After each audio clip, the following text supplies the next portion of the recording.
vamos a acabar. Creo que todos los que están aquí estuvieron la semana pasada, ¿cierto? Sí, no, que yo sé. Se peinaron diferente, pero hay caras que no reconozco. La semana pasada hablamos de regulación de gasto cardíaco y retorno venoso. Bueno, hablamos de regulación de gasto cardíaco, no alcanzamos a ver lo de retorno venoso, que vamos a terminarlo aquí. Y voy a dejar disponible esta es la de hoy. Listo. Entonces, bueno, vamos a ver por qué. Que funcione bien esto. Eso, perfecto. Listo. Estoy bien. Entonces, ¿alcanzaron a ver algo de retorno venoso? No. No les causó curiosidad. Bien. Vale, cuidado. Voy a tratar de explicar esto con 3 dibujos que tratan de decir lo mismo, pero los dibujitos son diferentes para que entiendan de qué se trata. Vamos a estar hablando, como hablamos en el caso del movimiento de fluidos, de gradientes de presiones. Lo que me interesa es que ustedes vayan identificando cuáles son esos gradientes y qué variables los determinan. Entonces imagínense ustedes que tienen un gran tanque que van a llenar de sangre, y este gran tanque hace referencia al compartimento venoso. Las venas, por las características anatómicas que tienen, las características elásticas de sus paredes, son vasos que tienen una gran capacitancia. Capacitancia significa que son capaces de almacenar cantidades grandes de volumen sin que la presión en las paredes de ellas aumente. En caso contrario ocurre con las arterias. Entonces, si asumiéramos que la sangre arterial va goteando y va llenando progresivamente el gran reservorio de sangre venosa, entonces esta sangre venosa pues no está estancada, ¿cierto? Va a estar en movimiento, y va a estar en movimiento desde la periferia hasta el corazón. ¿Y puntualmente hasta dónde? ¿A dónde llegaría la sangre sistémica? Hacia la aurícula derecha, ¿cierto? Entonces, aquí vamos a hacer de cuenta que este es el gran reservorio venoso que yo lo voy llenando progresivamente. Pero miren ustedes que el punto, digamos, que en el esquema trata de identificar cuál es el tubito que regresa la sangre al corazón, no está por acá arriba, sino que está como en la mitad, ¿cierto? Eso es, digamos, con razones, digamos, explicativas. ¿Por qué? Porque si el puntico está en este lugar y no acá arriba, se supone que solamente la sangre que se encuentra por encima de este punto logra ejercer presión de empuje. Ya lo voy a volver a explicar.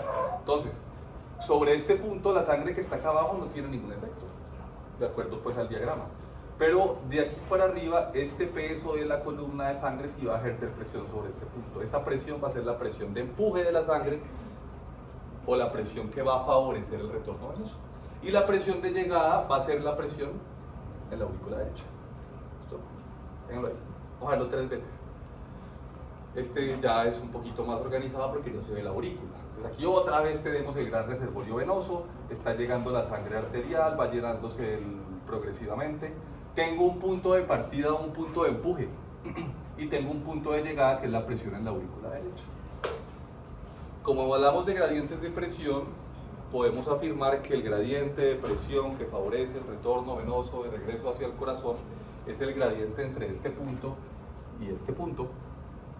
Este punto es la presión en la aurícula derecha, y este punto lo vamos a llamar la presión media sistémica, o en el libro de Guyton, en la versión en español, dice presión de llenado circulatoria sistémica. Entonces hace referencia a lo mismo, pueden llamarlo presión media sistémica en su versión abreviada. Entonces el gradiente entre la presión media sistémica y la presión en la aurícula derecha es el gradiente que favorece el retorno venoso. Ahora les voy a poner una situación aquí. Si una persona se muere, digamos, y el corazón dejara de latir, y alguien ocioso le abre aquí la yugular externa, ¿la sangre sale o no sale? O le abre aquí una vena. Se acaba de morir hace media hora. La pregunta es, ¿existe presión dentro de la circulación en ausencia de movimiento cardíaco?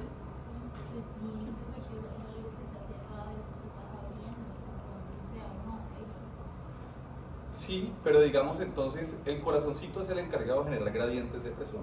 Pero si el corazón deja de latir, ¿qué pasa con las presiones al interior de la circulación?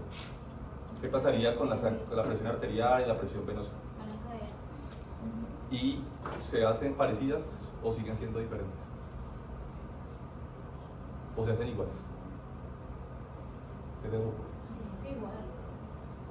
¿Quién la acompaña a ella con esa apreciación?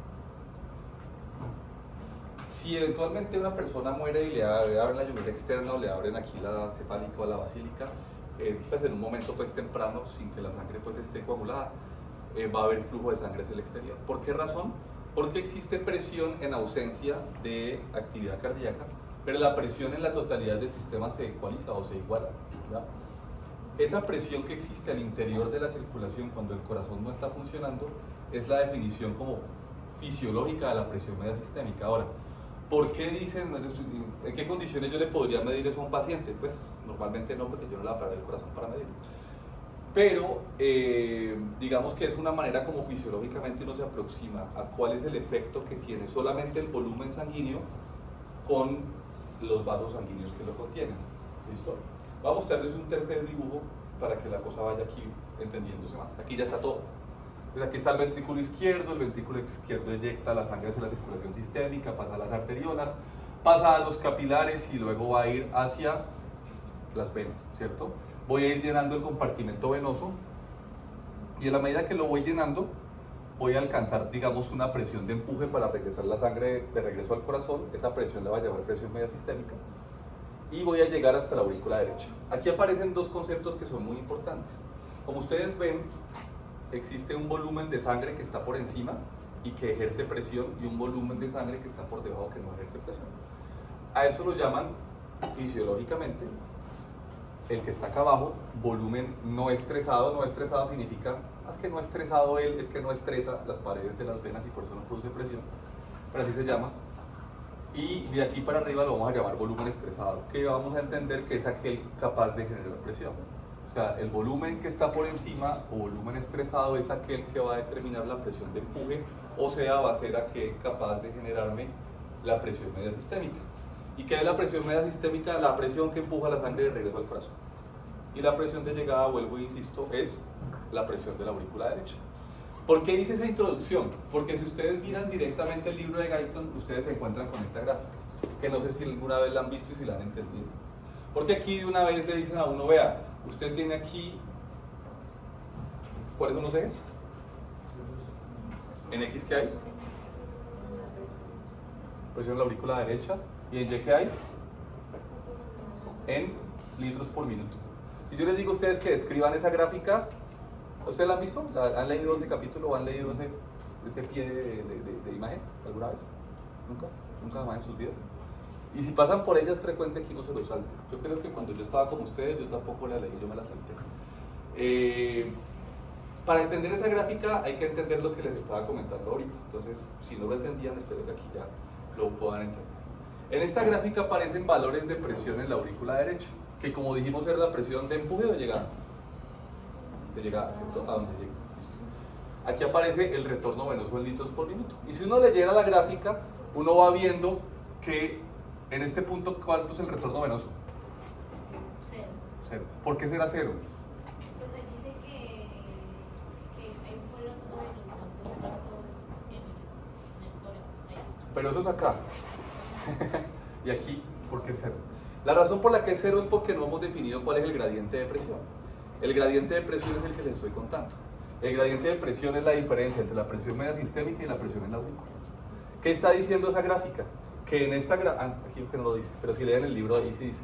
Aquí están diciendo que la presión media sistémica es igual a 7. Si yo tengo una presión media sistémica de 7 y tengo una presión auricular derecha de 7, ¿cuánto es el gradiente? 0. Y entonces el flujo será 0. ¿Estamos? ¿Estamos o no estamos? Sí. Creo que sí o no.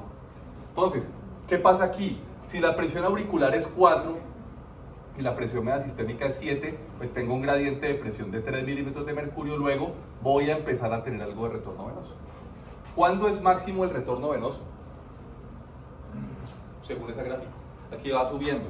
¿Y por qué va subiendo? Porque si mi presión auricular es 4 y tengo una presión media sistémica fija, pues tengo un gradiente mayor. Si mi presión auricular es 0, pues tengo un gradiente mucho más grande, entonces voy a tener mayor retorno venoso.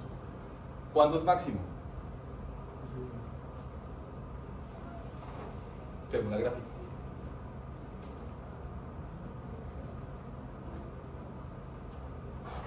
¿Cuánto? O por aquí, ¿no? Más o menos. Si ustedes se dan cuenta, esta pendiente, digamos, tiene un valor, ¿cierto? Y si ustedes van viendo acá, la pendiente va haciéndose un poco de menor magnitud, y si siguen viendo se alcanza una zona de meseta. Esa transición tiene que ver con lo que tú estás diciendo. Aparte de lo que dice ahí, digamos, ¿qué entendés de ese fenómeno? ¿Qué pasa cuando la sangre está regresando al corazón y la presión se hace más negativa? Yo les decía la clase pasada que normalmente la presión en la aurícula derecha es igual a 0. Y para el corazón es tan importante bombear la sangre generando gradientes de presión en el lado arterial como mantener las condiciones de regreso de la sangre al corazón con la menor presión auricular posible. Cuanto más chiquita sea, pues voy a tener un mejor gradiente que me va a facilitar tener un mejor retorno venoso. ¿Vamos? Si ustedes me preguntan, conceptualmente es un poquito más abstracto el retorno venoso que el gasto cardíaco. El gasto cardíaco es relativamente fácil de entender en mi concepto. Pero digamos, tiene como estas gráficas que a veces son confusas y por eso pues trataba de explicárselas. Yo sí quiero saber si entendieron esto. La presión auricular derecha creo que la entienden, ¿cierto? La semana pasada lo explicamos. Quiero que entiendan que finalmente lo que me permite el retorno venoso es la diferencia entre esa presión media sistémica, que hagan de cuenta es resultante de la cantidad de volumen de sangre que hay al interior de la circulación. ¿Ya? En la medida que tengo gradientes mayores voy a tener mayor retorno venoso. Y aquí lo que ocurre es que en la medida que la sangre viene asumiendo desde mis miembros inferiores y entra al tórax, si la presión se hace más negativa, ocurre lo mismo que si ustedes están tomando un juguito de cajita y empiezan a chupar y chupar y chupar y luego chupan muy fuerte. ¿Qué le pasa a la cajita? Se colapsa. Entonces se colapsan las venas intratorácicas y no tengo mayor retorno venoso. ¿Qué ventaja fisiológica tendría eso? ¿Se acuerdan que nosotros teníamos una gráfica la semana pasada en la que uno veía que en un experimento llenaban y llenaban y llenaban y llenaban el corazón? Eso solo pasa en condiciones experimentales. Si yo tengo mi corazón envuelto en el pericardio va a limitar que mi corazón se siga llenando. Si mi retorno venoso aumentara mucho, las venas intratorácicas también van a limitar la cantidad de retorno venoso, de manera que voy a proteger el corazón de llenarse más allá del volumen que él va a ser capaz de usar. Este sería de alguna manera otro mecanismo, digamos protector, para que evitáramos la sobredistensión del corazón, que también tendría unos efectos, digamos, deleterios. Veían ustedes la gráfica la semana pasada que si lo seguía distendiendo, mejoraba, distendía otro poquito, mejoraba la eyección, distendía, mejoraba, llegaba al máximo y seguía descendiendo. ¿Qué le pasaba a la fuerza de contracción? Se volvía más chiquita. Entonces, yo no tengo respuestas infinitas a los estímulos que yo hago de distensión de cualquier músculo y el corazón no es la excepción. ¿Listo? El juguito G tiene que ver es con esto. Entonces, si tú chupas muy fuerte, o sea, si el gradiente de presión es muy grande, las venitas se van a colapsar, igual que pasa el juguito, que pasa con la cajita, y no tienes más flujo. Por eso el gasto cardíaco, o más bien el retorno venoso, tendrá una limitante. Eso también es importante porque yo no puedo mantener el retorno venoso o no lo puedo subir infinitamente. Y eso va a ser el principal determinante de qué tan grande será mi posibilidad de incrementar el gasto cardíaco. Esta gráfica es una gráfica que se hizo hace muchísimos años y utilizaba unos modelos animales. Es para explicarles lo que pasa cuando el corazón se detiene. Aquí lo que se está viendo es, bueno, háganme cuenta, este es el punto de inicio. Vamos a ver la presión en la arteria femoral. Uno puede colocar un catéter en la arteria femoral y conectarlo y medir la presión de forma continua. Vamos a mirar, una vez el corazón se detiene, ¿cómo detengo el corazón? ¿Se acuerdan que yo les contaba lo de la estimulación vagal? Que puede hacerse con masaje en los ojos, con soplar una jeringa, con masajear el suelo carotídeo. Bueno, con estimulación vagal generaron detención del corazón. La presión arterial disminuye y se ubica aquí en 6 milímetros de mercurio. ¿Listo? En el lado venoso se están representando aquí la vena porta y la vena femoral. Y simultáneamente, pero el eje está ubicado acá, las presiones se van a ubicar en 6 milímetros de mercurio. Esa presión resultante de la desaparición de la actividad contráctil del corazón y que se iguala en el interior de la circulación es la presión media sistémica de la que estamos hablando, y vamos a considerar que esa es la presión que empuja el retorno venoso hacia el corazón. ¿Listo? Esto me lo va a saltar. Ahora, ¿ustedes se acuerdan cuánto dijimos que era el gasto cardíaco normal? Eso, en un adulto de 70 kilos y unos 75 metros de talla. 5 litros, que es el del libro de fisiología. Entonces, ese 5 litros está aquí en el punto A. Y para ese gasto cardíaco yo tengo que tener un retorno venoso que sea igual a ¿cuánto? A los mismos 5 litros. El retorno venoso es igual al gasto cardíaco. Entonces, esta curva de retorno venoso aquí aparece acoplada a la curva de función ventricular o curva de Frank-Starling, ¿ya? Si yo necesito subir mi gasto cardíaco, por ejemplo, si ustedes están haciendo ejercicio y van a subir el gasto cardíaco de 5 litros a 12 litros, como está pasando acá, ¿cierto? Pasamos de este punto a este punto. ¿Qué tiene que hacer mi retorno venoso? Entonces aquí están viendo ustedes que esta es mi curva de retorno venoso inicial. Yo necesariamente tendré que aumentar mi retorno venoso para poder garantizar el incremento del gasto cardíaco. ¿Y para qué incrementé el gasto cardíaco en este caso? Pues para satisfacer las necesidades metabólicas del organismo en respuesta al incremento en la actividad física. ¿Listo? Entonces ya aquí se combina lo que estábamos mencionando en la clase anterior, que prácticamente toda la clase la dedicamos a ver la curva de función ventricular y los bucles presión-volumen. ¿Se acuerdan? No. ¿Se acuerdan? ¿En serio? ¿Más o menos? No, sí. Y lo que es nuevo ahorita es la aparición de la curva de retorno venoso que yo les conté hace 2 segundos, que se grafica considerando cuál es el valor de la presión auricular, pero aparece otra variable que no está pintada en los ejes, que es la presión media sistémica, y cuyo gradiente con la presión auricular establecerá qué tanta sangre regresa al corazón. Al final lo importante es que mi retorno venoso tendrá que garantizar un volumen tal que permita incrementar el gasto cardíaco si mi cuerpo lo necesita. ¿Listo? ¿Cuándo pasa eso? ¿Cuándo paso yo el gasto cardíaco de aquí a acá? Pues en cualquier situación que aumente el consumo de oxígeno de mi organismo, porque el consumo de oxígeno de todo el organismo es el principal regulador del gasto cardíaco. ¿Qué tanto funciona mi corazón? ¿Qué tanta sangre tiene que voltear? Tanta como mi organismo necesite para satisfacer sus necesidades metabólicas. ¿Listo? ¿Estamos? Digan que no. Ya que nos lo repetimos insistentemente hasta las 9 de la noche. Esta me la va a saltar. Además, digamos, de ese mecanismo en el que se establece el gradiente, presión sistémica, retorno y a presión auricular derecha, pasa que cuando ustedes se encuentran de pie o cuando se encuentran caminando o cuando se encuentran haciendo ejercicio, existe un fenómeno de bombeo, digámoslo, por la compresión extrínseca que tienen las venas de los miembros inferiores por parte de los músculos. Y ese fenómeno facilita que en una situación como el ejercicio mi retorno venoso se incremente de forma adicional.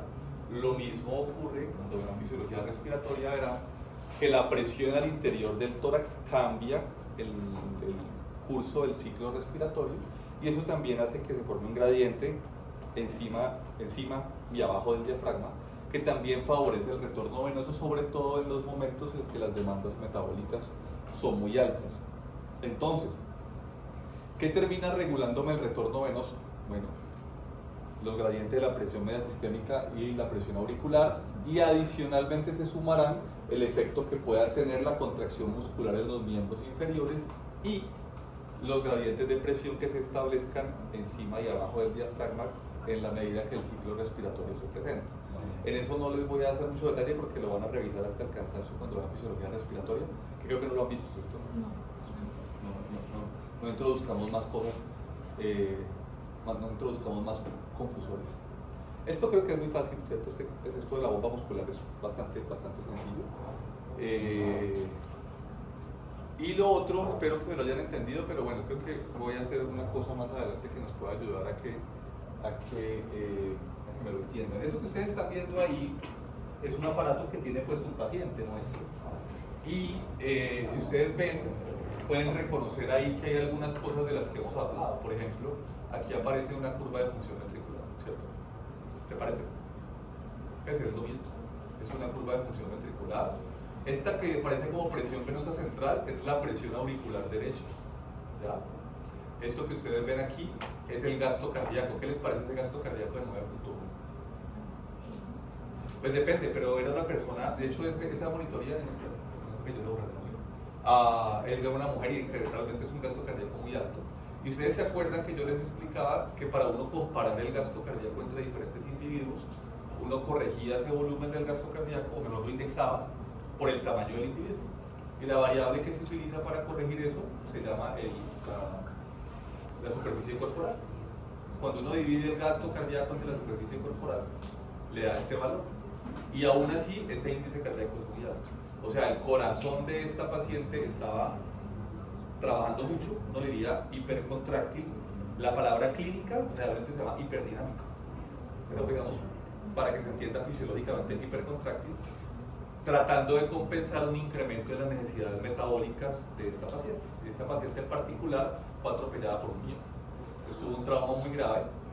Ella sobrevivió después de, creo que unas 8 semanas de cuidado intensivo. Cuando nosotros tenemos pacientes muy enfermitos y con las intervenciones usuales no se mejoran, nosotros colocamos estos dispositivos que se llaman de monitoría hemodinámica avanzada para poder conocer el gasto cardíaco, para poder conocer la presión auricular derecha, para poder conocer otros datos de los que no voy a enredar en la vida, que son las resistencias arteriales y pulmonares, y con esa información uno toma decisiones para poder ayudar al paciente.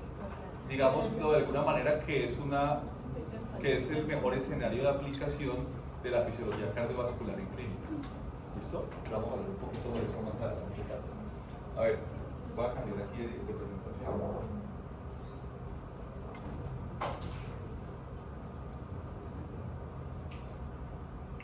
Bueno, bien. Una de las cosas que pasa con frecuencia cuando uno está estudiando es tratar de entender para qué diablos sirve lo que uno está leyendo o aprendiendo. El problema es que muchas veces, y eso lo vamos aprendiendo, pasa que uno en ese momento de la vida no sabe. Entonces cuando lo entiende, pues le toca devolverse y volver a estudiar lo que creyó que no era importante porque al final sí lo era. Pero eso pasa normalmente. Lo bonito de medicina es que uno va como volviendo iterativamente a pasar por los mismos lugares y dependiendo de sus áreas de interés, pues consolidará unos u otros conceptos.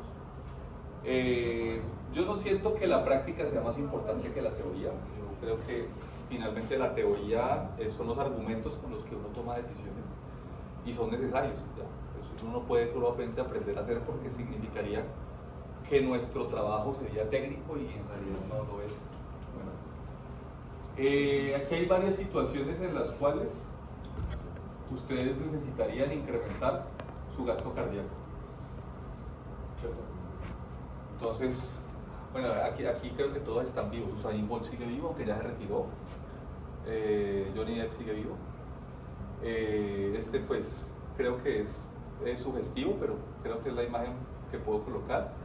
La respuesta de aclimatación, cuando ustedes suben en altitud y ustedes suben hoy de estar aquí en ICES y no voy a subir a los pabellones hasta los 4.000 metros, que es la máxima altura de los pabellones, ustedes tienen que adaptar su función cardiovascular y respiratoria para poder cambiar de 900, aquí estamos como a 1020 metros más o menos, a 4.000, ¿cierto? Eso se llama respuesta de aclimatación. Cuando un equipo de fútbol va a jugar ¿cómo se llama? En Bolivia, en el alto. ¿Qué altura es que está el alto? ¿3.200? No sé qué, Colombia jugó en el alto el año pasado, que perdimos. Jugar en 3.200 metros de altura, 3.400 que tiene es muy exigente. Más aún si la actividad es de ejercicio competitivo. Eso se llama respuesta de aclimatación. ¿Ya?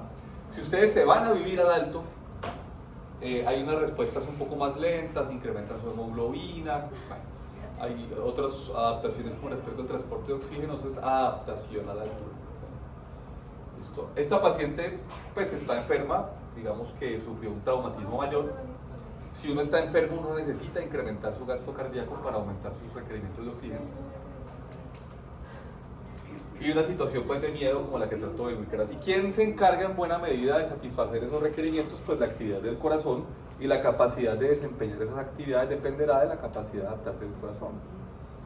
A esa capacidad de adaptarse del corazón la llamamos reserva cardíaca. ¿Qué es reserva cardíaca? Es básicamente qué tanto yo puedo incrementar mi gasto cardíaco. Y cuanto más lo pueda incrementar, mejor me va a ir. Si yo soy un deportista, yo voy a tener un mejor desempeño, sobre todo en resistencia, si puedo incrementar mi gasto cardíaco más y si soy capaz de mantenerlo elevado durante el tiempo que dura la competencia. Bien sea una carrera de 400 metros o una carrera de 42 o un Ironman que tiene pues, 3 deportes. ¿Listo? Bien, entonces, aquí aparecen en esta gráfica diferentes situaciones. Un caso normal, un atleta y unas situaciones en las cuales hay enfermedad. ¿Ya? Esta línea 0 habla de, digamos, la condición de operación normal. Como ustedes pueden ver, hay unas situaciones en las cuales el corazón puede incrementar su función y hay un caso en particular, en los cuales ni siquiera alcanza las condiciones basales. Entonces, ¿qué situaciones aparecen ahí? Dice que una persona normal puede pasar de 0 a 400, eso está expresado en porcentaje. Quiere decir que ese paciente normal, es esto, alentado, pues normal alentado, puede incrementar su gasto cardíaco 4 veces. ¿Listo? ¿Qué pasa con el atleta con respecto al normal? Puede hacerlo 6 veces. ¿Listo? ¿Qué pasa con un paciente que tiene enfermedad coronaria? Aquí voy a hacer un paréntesis. Enfermedad coronaria moderada, enfermedad coronaria severa. ¿Qué entienden ustedes por enfermedad coronaria?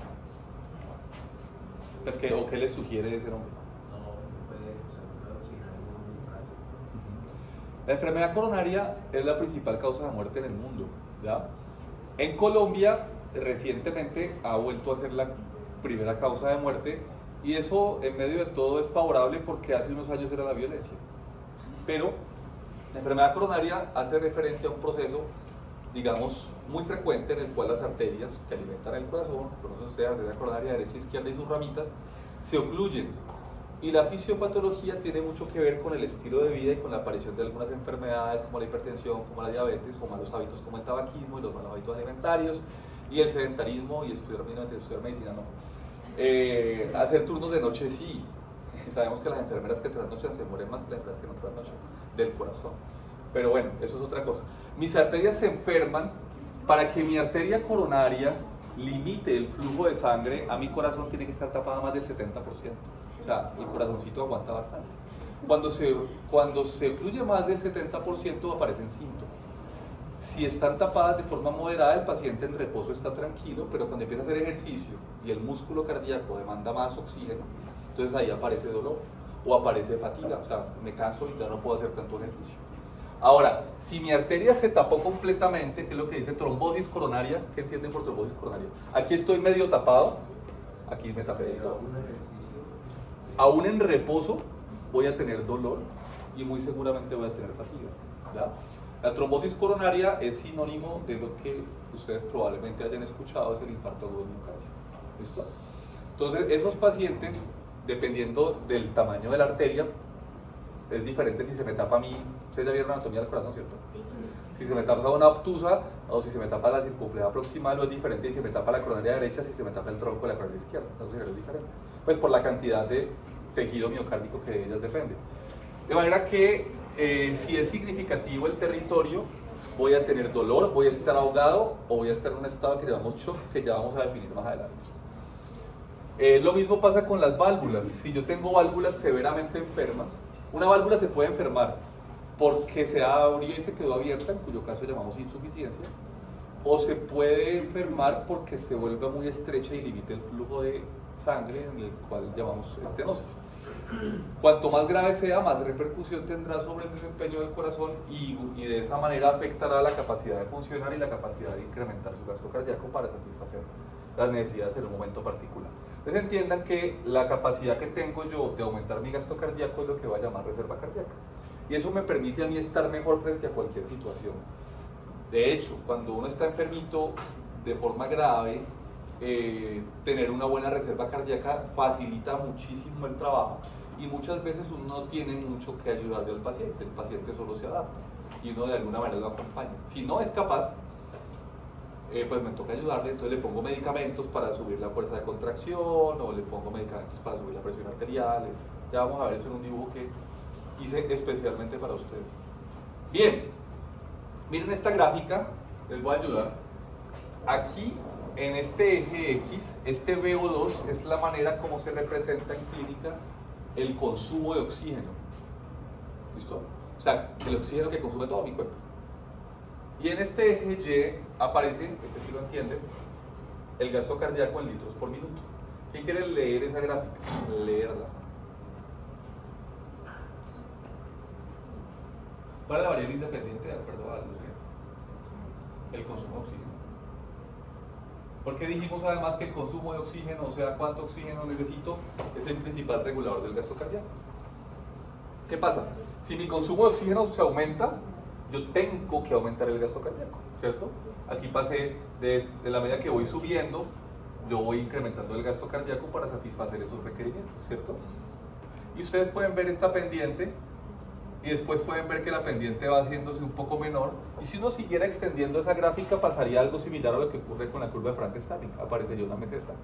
Vamos a verla en este caso, en el cual se diferencia una persona entrenada de una no entrenada. ¿Qué ven ustedes ahí?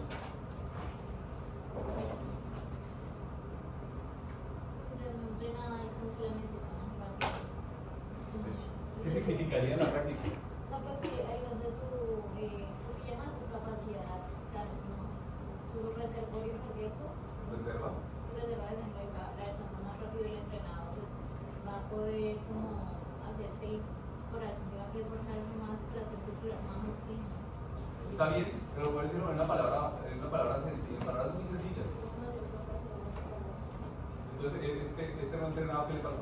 Se cansa más, tiene menor capacidad de hacer actividad por las razones que ustedes dijeron.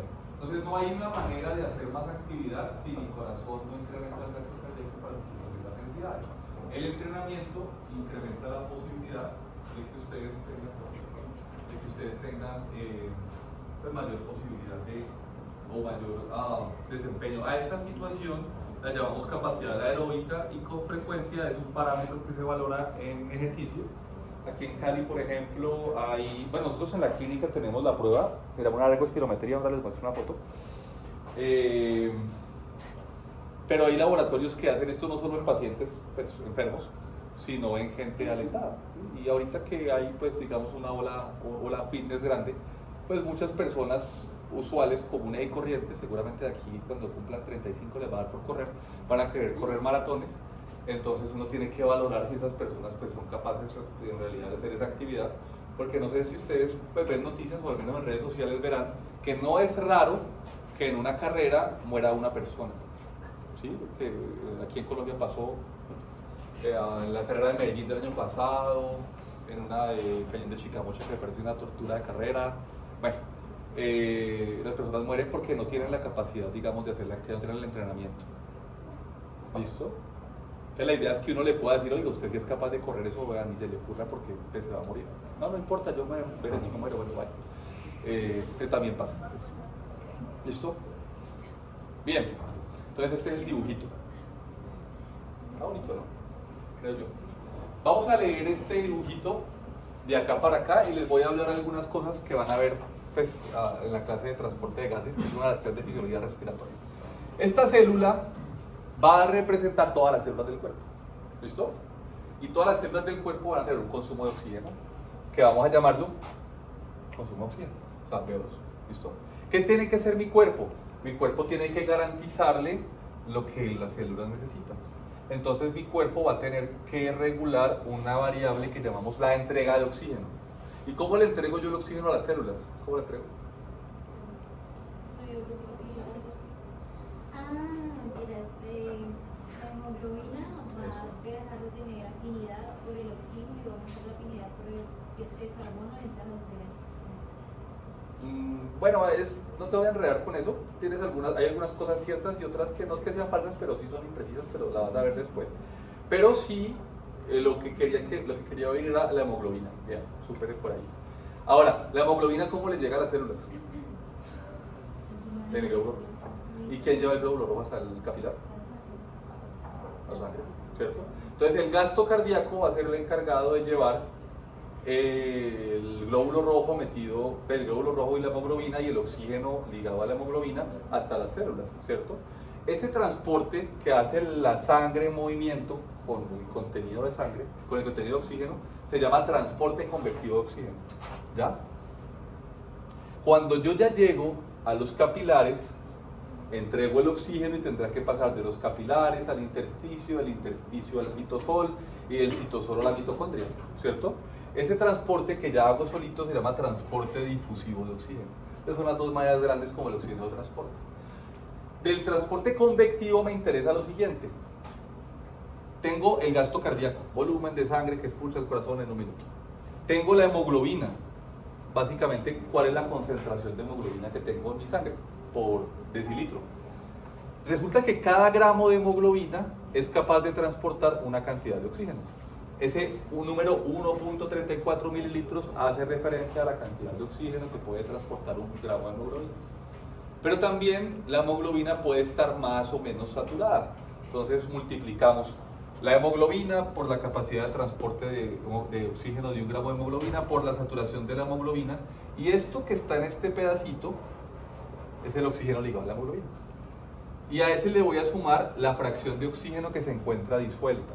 Y todo lo que está entre este corchete lo llamamos contenido arterial de oxígeno. Si todo ese oxígeno contenido en la sangre lo multiplico por el gasto cardíaco, eso es igual al oxígeno que yo le entrego a mis células. Ahora, resulta que el cuerpo tiene un diseño muy interesante y quisiera saber ustedes qué pueden pensar. ¿Qué tanto oxígeno le llega normalmente a las células? Voy a poner unas opciones. 1, le entrega justo lo que necesita. 2, le entrega menos de lo que necesita. 3, le entrega mucho más de lo que necesita. Sí, muchísimo. Normalmente, de todo el oxígeno que transporta la sangre arterial, ¿cuánto creen que extraen las células? 60, 80, en reposo. Digan algo. Especulen. Él dijo 60, es menos. 40. ¿Quién da menos? ¿Nadie da menos? Más o menos 25%. Entonces, si yo tengo una saturación arterial que está alrededor de, digamos, 92, 94%, mi saturación venosa cuando la sangre está volviendo al corazón está alrededor del 70%. ¿Ya? Las células extraen mucho menos de lo que les llega en condiciones de reposo. ¿Para qué? Si yo empiezo a hacer ejercicio, la principal adaptación que yo voy a hacer es que voy a aumentar la extracción, y entonces ya no saco el 25 sino que saco el 40. O si estoy muy enfermo, eso nos pasa en algunos casos, vemos que la extracción puede ser tan alta como el 40 o 50%. Si yo extraigo todo eso en un paciente enfermo, si yo veo eso en un paciente enfermo, significa que está muy delicado, ¿ya? Pero eso lo puede hacer perfectamente un atleta o una persona durante una actividad física intensa. Entonces miren que antes de yo adaptar e incrementar mi gasto cardíaco, mis células tienen un mecanismo. Oiga, ¿necesito más? Extraigo más. ¿Listo? Ahora, ¿de qué depende esa entrega de oxígeno? Vamos para atrás. Ya les había contado que el contenido depende de la hemoglobina, de qué tan saturada está. La cantidad de oxígeno que transporta un gramo de hemoglobina, porque después no digan que se tiraron la pregunta por tu culpa. En los libros aparece a veces 1.34, a veces aparece 1.39, otra vez aparece 1.37 y dice que depende de las condiciones, bueno, 1.34 o 1.39, por si acaso les pregunto. Si les ponen 1.37, pues es el que está en la mitad, pueden marcar eso. Pero hace referencia pues, a la cantidad de oxígeno que transporta un gramo de hemoglobina. Están 1.34 y 1.39. Pero 1.39 mililitros de oxígeno por gramo de hemoglobina. ¿Ya? Entonces, el contenido arterial de oxígeno y el gasto cardíaco son esta ecuación, entrega de oxígeno. ¿Listo? Ahora, ¿qué regulaba el gasto cardíaco? Para hacer el repaso de la sesión anterior. ¿Cuáles eran los determinantes del gasto cardíaco? No me acuerdo. 1. La capacidad de contracción del corazón, la contractilidad. En clínica le llamamos sinotropía, pero hace referencia a lo mismo. Si un paciente tiene una función contráctil disminuida, le pondré medicamentos para que la contracción sea más fuerte. Ya hablamos un poquito de eso. Si no entienden esto bien, se va a morir el paciente simulado. Las otras dos variables ya las sigo. La otra variable es la frecuencia cardíaca. ¿Qué pasa si mi corazón funciona muy despacio? Digamos 30 latidos por minuto. ¿Qué le pasa a mi gasto cardíaco?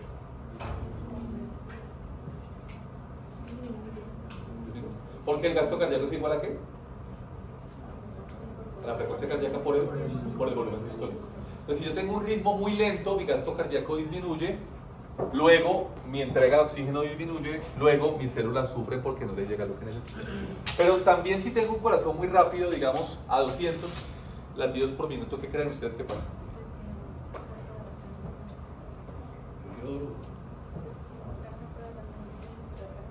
Tiene un problema grande y es que digamos, el tiempo de diástole es tan cortito que el llenado que alcanza a tener es muy poquito y entonces la sangre que expulsa pues también será poquita y entonces el gasto cardíaco será pequeño y entonces la entrega de oxígeno será poquita y entonces la célula va a sufrir porque no le llega lo que necesita. ¿Listo?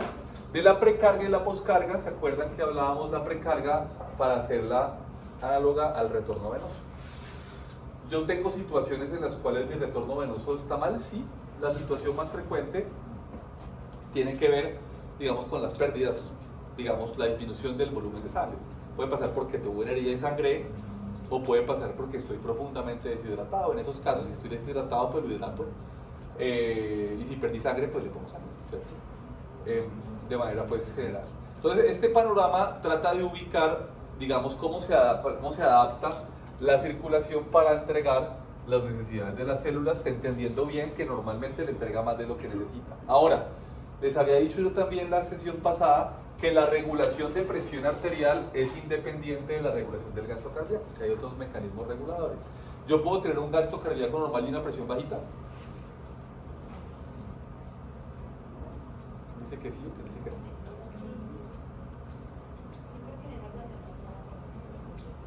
Pero la presión arterial sí es igual a ¿qué? ¿Se acuerdan de eso? Ustedes no lo han visto. La presión arterial es igual al gasto cardíaco por las resistencias vasculares sistémicas. Yo puedo tener un corazón bombeando suficiente sangre, pero si mis arterias están relajadas, mi presión arterial será muy bajita. Entonces yo tendré que tener el gasto cardíaco apropiado y tener una regulación apropiada del tono de las arteriolas para poder garantizar la presión arterial. Si mi presión arterial es bajita, los órganos tienen una variable que se llama presión de perfusión. Y es la presión en la cual ellos son capaces de coger el volumen de sangre que necesitan. ¿Lo han visto para el cerebro? Ustedes que son neurofisiólogos, neuroanatomistas, neurohistólogos, ¿no han visto flujo todavía? Entonces, por ejemplo, el cerebro es capaz de regular valores de presión entre 50 y 150 mililitros de mercurio. Si bajo mucho, hay isquemia, no hay flujo suficiente. Y si subo más de eso, hay exceso de flujo que genera también lesión, digamos, hiperemia. Pero bueno, eso lo van a ver en su debido momento. Yo les había dicho a ustedes que, la otra vez me puse a generar imágenes con Dalí. Fisiología, les decía yo que habla de la función, habla de integración, habla del control. Y esta parte de la adaptabilidad es muy importante porque es lo que nos permite responder, digamos, a situaciones que perturben nuestra homeostasis o perturben nuestras condiciones basales de operación. ¿Listo? Entonces es tan importante, o a veces más, que nosotros en general estudiamos fisiología. ¿Para qué? Para aplicar las situaciones de enfermedad, ¿cierto? Entonces generalmente tenemos que enfrentarnos a las adaptaciones fisiológicas que nos permiten llevar o sacar adelante un proceso de enfermedad, y si no, nos da las pistas de cuál es la mejor manera de ayudar. ¿Listo? La pregunta, ¿esa adaptabilidad podría cambiar si la persona no tiene una extremidad? Depende, pues digamos que depende del miembro superior, por ejemplo, no. Digamos, de manera aguda, vos tenés, digamos, un cambio pues en la perfusión, en la distribución de tu gasto cardíaco. Si, por ejemplo, me falta a mí la extremidad completa, digamos, si me desarticula toda la extremidad, claramente, digamos, hay un cambio en el trazo inmediato, pero después no genera muchos cambios. Ahora, hay que ver de qué manera ese paciente puede volver a enfrentarse, digamos, a esfuerzo físico, por ejemplo, si puede hacerlo. Más importante que una extremidad, lo que sí puede cambiar son los compromisos medulares según el nivel. Así yo tengo mis dos extremidades, pero estoy parapléjico, en ese caso sí es diferente, sí es diferente. ¿Listo? Nosotros en clínica hablamos de una cosa, pues lo que nosotros hacemos con los pacientes es básicamente vigilarlos. Cuando nosotros vigilamos a alguien, uno dice, lo voy a monitorizar. Entonces, cuando yo monitorizo a un paciente, lo que yo hago es más o menos, aquí la doctora, esa imagen también la generé con Dalí, me parece que quedó bonita, es capaz de obtener información. ¿Información de qué? Información de variables fisiológicas y clínicas. Cuánto está la frecuencia cardíaca, cuánto está la presión arterial, yo lo toco y está calientico o está frío, le tomo la temperatura, ¿ya? A veces hay otros datos que uno ve, ¿cierto? Está pálido, está sudoroso, está pegajoso, a qué huele, ¿cierto? Bueno, esas cosas se van adquiriendo en la medida que uno va viendo los pacientes. Y esa información pues va a tener un valor que me va a permitir, para yo saber qué tiene el paciente, que es el diagnóstico, para yo saber para dónde voy, que es el pronóstico, y para poder guiar las intervenciones que yo le hago, o sea, para la terapia, ¿ya? Y esto se está repitiendo todo el tiempo. Yo lo veo ahorita, le hago una cosa, luego vuelvo y lo miro y no sirvió, entonces tengo que volver a ajustarme, ¿ya? Lo van a hacer ahorita en un momentico. Entonces monitorizar es eso, es ver y es advertir qué está pasando, vigilo sistemáticamente, ¿ya? Eso, en eso en buena medida se fundamenta la clínica que nosotros hacemos, ¿listo? Bien, y yo combino eso que yo veo con los exámenes que hacemos y toda esa información me permite a mí tomar decisiones. Aquí les hice un resumen de la medicina. Lo que pasa es que lo tengo que hacer porque si no, no me entienden ahorita. Vengan, ¿qué hora es? ¿Ya dije? Las 13:02. Bien, resulta que yo les decía que si yo necesito mi gasto cardíaco para satisfacer las necesidades del cuerpo, y yo veo que un paciente no la satisface, pues yo me intereso en poder medir el gasto cardíaco. Estos señores, a los doctores Swan y Gans, por allá en la década de los 60, ambos eran inmigrantes, en una época en la que los inmigrantes eran más valorados en Estados Unidos, se sentaron en una playa en Santa Mónica, California, a ver veleros. Es importante que en medio de estudiar neuroanatomía y estudiar fisiología cardiovascular, tienen que ir a pasar ratos de ocio. Porque si uno no tiene ratos de ocio, no se le ocurre nada nuevo y vive estresado. Entonces estos tipos se fueron a la playa a ver veleros. Y cuando vieron los veleros, entonces se les ocurrió una solución para un problema que ellos tenían, que es cómo diablos hacían para meter un catéter al corazón y medir las presiones dentro de él. Estos tipos dijeron, pues así como el viento se lleva las velas, pues vamos a ponerle una vela a un catéter para que la sangre lo fluya. Ese intento de la vela no funcionó, pero después se les ocurrió otra cosa y le pusieron un pequeño balón en la punta, y eso hacía que cuando ellos lo introducían, el flujo de sangre lo iba arrastrando gradualmente. Entonces los tipos hicieron este catéter.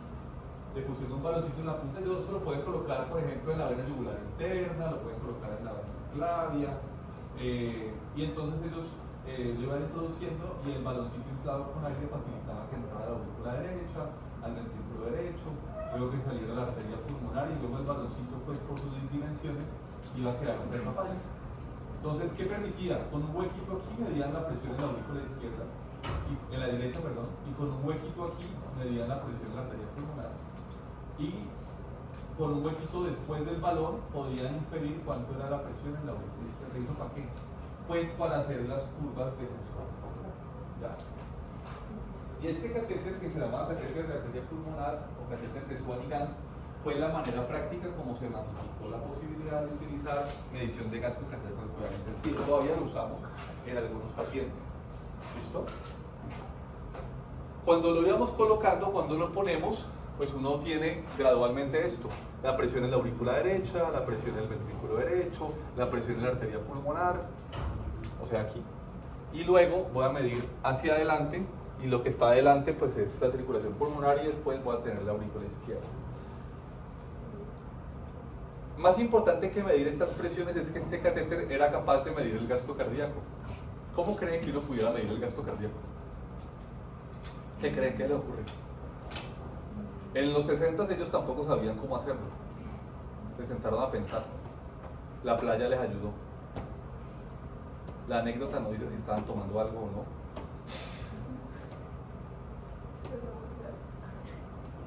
Entonces, estos tipos hicieron una solución sencilla para ellos, desde luego. Entonces ellos lo que hacían era lo siguiente: si uno coloca una sustancia, no sé, un colorante, o digamos uno le dice a esto un indicador, y la inyecta en la aurícula y luego mira cómo cambia la concentración de esa sustancia en el tiempo, uno puede inferir a partir del área bajo la curva de ese cambio de concentración versus tiempo cuál es el gasto cardíaco. Pero resulta que no se trataba de inyectarle colorante a los pacientes cada vez que yo lo quisiera medir. Se inventaron una manera muy ingeniosa y fue inyectar líquidos muy fríos. Entonces el catéter tiene varias paticas y yo puedo colocarle una cantidad de agua fría. ¿Por qué agua fría? Porque la temperatura del cuerpo pues, es mayor, está alrededor de 36,5, 37 grados. Entonces ellos eran capaces de ver una curva igualita a esta con cambio de temperatura. Se inventaron un concepto que es la termodilución, o sea, cómo se diluye el cambio de temperatura en el tiempo. Y de esa manera eran capaces de medir el gasto cardíaco. Es una información general que yo les quiero dar para decirles que se puede medir el gasto cardíaco y que la manera es utilizando estos catéteres. Él tiene, por aquí entraría el agua fría y acá habría un termómetro. Yo sé cuánto temperatura inyecté y acá voy a ir mirando en la medida que la sangre pasa cómo va cambiando la temperatura.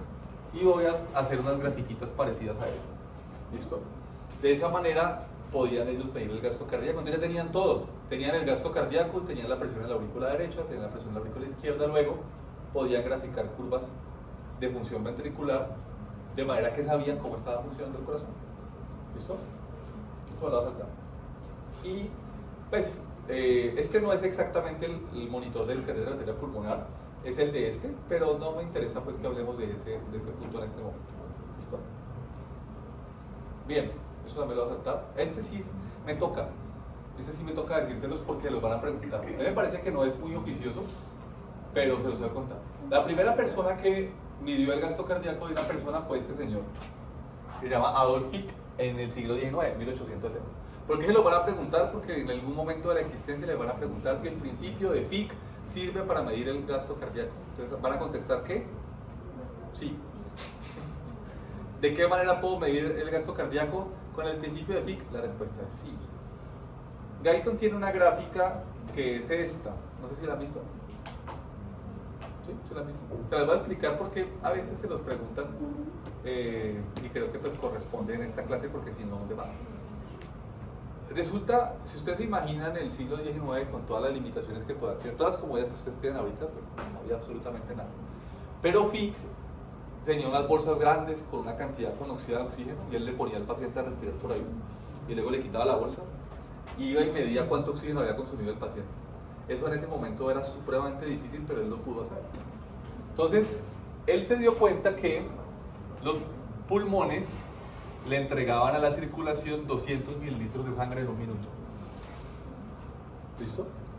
¿Y qué más hizo él? Bueno, él cogió y midió cuánto había de oxígeno en la sangre arterial. Les digo, mire, la sangre arterial tiene 200 mililitros por litro de oxígeno. Y él dijo, ¿cómo lo mira en una arteria? Pues nada, le chuza la femoral o le chuza la arteria radial y sacó una muestra y la analiza. Y miró la sangre venosa y dijo, ve, tiene 160 mililitros por litro. O sea, cuando la sangre pasa por los pulmones, ¿cuánto gana? De 160 a 200, gana 40 mililitros. ¿Listo? Entonces, ¿qué pueden inferir ustedes de eso? Consumí 200 y me cambió una concentración de 160 a 200, o sea, 40. El gasto 40 mililitros de... Ahí les doy la pista. Mírenla y me dicen qué opinan. Si yo sé que consumí 200, para yo poder cambiar por un solo litro de 160 a 200, pues la manera de saberlo es dividiendo lo que consumí por la diferencia que hay entre las venas y las arterias. O sea, 200 entre 40, lo cual da 5 litros minutos. Si ustedes hacen el ejercicio de mililitros por minuto sobre mililitros por litro y hacen la ley de la oveja, les quedan litros por minuto. ¿Listo? ¿Sí se acuerdan de eso? ¿Sí se acuerdan de eso? Bien.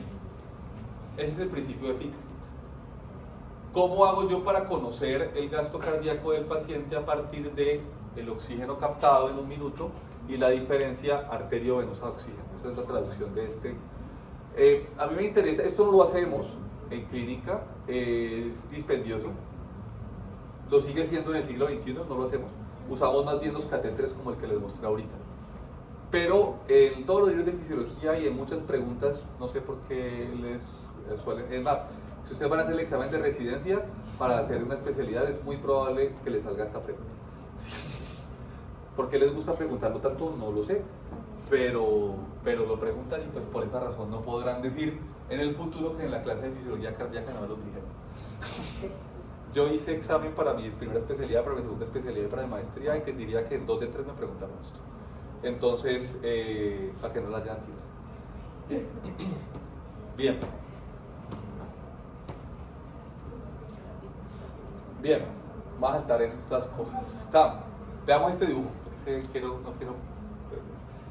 Resulta que por allá en los 80 hubo un señor que dijo, este paciente está muy enfermo, este paciente está en estado de shock. Cuando ustedes escuchen shock, es mucho más común que lo llamemos en inglés shock que en español choque. Claro. No es que seamos pues felices, no, pero pues, en el mundo en general pues, se acogió el shock. Shock significa en palabras sencillas que mi cuerpo no tiene lo que necesita, y nos referimos específicamente a la entrega de oxígeno. Pero resulta que yo puedo estar en shock por diferentes razones. Miren ustedes aquí, por ejemplo, este punto que dice normal. Miren el tamaño de este corazón, miren el tamaño de estas arterias, miren la densidad de estos capilares y miren el tamaño de estas venas. Eso es lo que en este dibujo dice normal.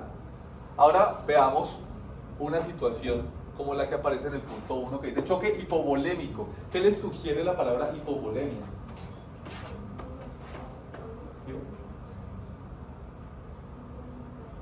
¿De qué? Eso, bien, súper. Entonces, este paciente tiene disminución del volumen de sangre. ¿Por qué le puede pasar eso? Pues porque está sangrando, ¿cierto? Tiene sangrado de su tracto digestivo, tuvo una cirugía y sangró mucho, tuvo una herida por trauma y sangró mucho, ¿cierto? Entonces, ¿qué pasa con ese corazoncito? Pues está vacío, por eso está chiquito. ¿Qué pasa con las arterias y con las venas? Están vacías, ¿cierto? Entonces el paciente tendrá una entrega de oxígeno bajita porque su volumen está disminuido. El volumen de sangre que tenemos en el organismo lo llamamos volemia, así con V, volemia. La volemia depende del tamaño del individuo. En un adulto aproximadamente son 70 mililitros por kilo, para que sepan aproximadamente cuánto es dependiendo del tamaño del individuo. ¿Ya? Entonces en este escenario la culpa es del volumen de sangre. También puede pasar que yo no esté sangrando, pero digamos, antes de venir tuve que ver una paciente justo antes de salir. La señora pues, se hizo una cirugía hace un mes, la tuvimos en la UCI, y la señora tuvo pues, una complicación y el intestino se abrió y produce líquido intestinal por la barriga, entonces una fístula, y producía 3 litros. La señora llegó supremamente deshidratada y la presión estaba muy bajita, y esa paciente tiene un estado de choque hipovolémico. Podría ser diarrea, podría ser vómito, deshidratación profunda generaría lo mismo.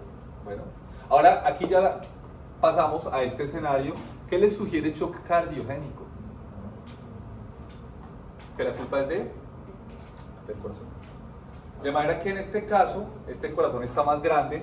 Lo que quiere representar ese dibujo es que está como ineficiente, como que la cantidad de sangre que expulsa es insuficiente. Entonces, miren que aquí la sangre arterial la pone más chiquita porque está expulsando menos sangre, y si el corazón no expulsa lo que debe expulsar, voy a tener un incremento en las presiones de manera retrógrada, de manera que mis venas se van a congestionar. ¿Ya? Eso es lo que dice shock cardiogénico. Dejemos este de último. Obstructivo, ¿qué le sugiere?